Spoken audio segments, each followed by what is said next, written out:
That goal line stand against Wake Forest. That was awesome, wasn't it? Can you break that down for us? Yeah. That was awesome, man. I don't know how I could break it down. It was just great. It was great all across the board. The defensive linemen, they cut their offensive linemen, which made it easier for the backers and the secondary people to see the back, and the back tried to take a leap. And I think it was Hartsfield who hit him first below, and then Cole came from the other side to hit him, and then next thing you know, Dexter comes flying all out with his best impression of Troy Polamalu without the hair, and then just did a good job knocking, hitting him. So it was just an awesome play. I mean, I think that was a spark for us. I think that was not just a big play, that was a huge play, and it kept us rolling. I think it affected the offense also.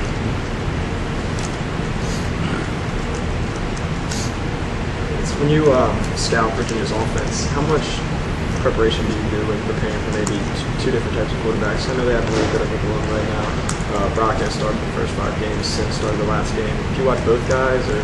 Yeah, Sims got an opportunity to play in almost every game, so you got a chance to see him and how he handles the offense. They're going to run the same stuff. They do the same things. There's not a big difference, and I just think that I'm glad I don't have to make that quarterback decision. What does Sims do well? Sims runs a little better than Rocco does, but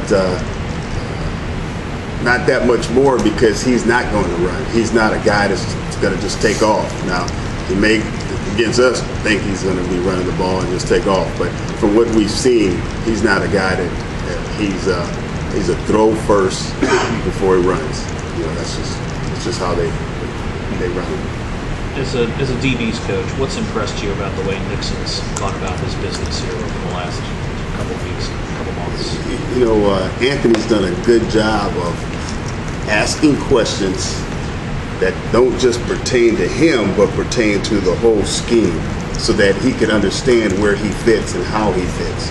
And then at practice, if you correct him, when you correct him, he'll look at it on tape when we go over it in meetings and say, "Coach, that's the one you told me about such such." So if I did, so he's always thinking, that's just a testament to his high school coach and his parents, just that everything's important to him. And how much have you seen Jeremiah Johnson improve since the spring as a technician, and Saturday being a lot more aggressive, it appeared, in coverage? I just think Jeremiah is another guy who's everything's important to him. When you talk to him about football, he sees it. You can talk to him and he sees it. Just like in air. Okay, this guy has to go here. It's just a smart kid, good grades, and that's why he's probably a good football player. Knows how to study, does what he's supposed to do. I'm excited for him. Did you grade that as his best game he's had yet? I thought West Virginia had a hell of a game. Yeah. Yeah, I thought West Virginia, he really, really had a good game. Stat-wise, it didn't show, but he hit the quarterback 3 or 4 times because he was coming, and we played nothing but nickel against those guys. And he just did a good job to be as small as he is, and come inside and have to take on the blockers and do the runs. So I think that was his best game. This was his most productive game as far as ball. It was being on the ball, playing the ball. But he's just, I really love the kid. He's doing a great job for us. How well has Drake fit into this scheme, especially blitzing off the edge for you guys? He's done a good job. He's been drawing some double teams. So, or he either draws a double team or the back comes and chips him. So that's slowing down his production, but it also helps the guy who plays right inside of him, because then that person, AJ or Joe, whoever's on his side, gets an opportunity to get a single block. Have you ever had a defense allow just 4 yards in the fourth quarter before? Not that I know of. But I like to keep that defense. Coach was mentioning earlier that Hendy is available. Where is he right now as far as shaking the rust, or is he ready to get back in, would you say? Hendy's doing a good job of practice. Right now he's our backup nickel. He's our backup free safety, and he can back up both corners. So he's very valuable, a very valuable player. He's smart. He can pick up things without having a lot of repetition at practice. So he's a valuable person right now, especially for special teams. But we're pretty happy with the guys that we got as starters right now.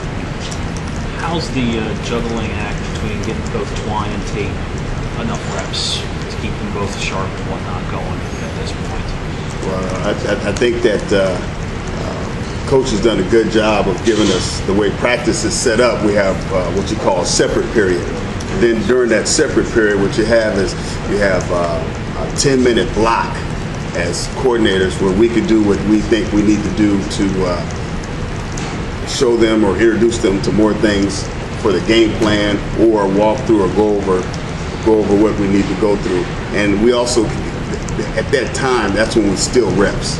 And in that way, they could split that separate period. We get a chance for them to get more reps, see what we're going to be doing, and then that way everybody gets to see about the same amount of things.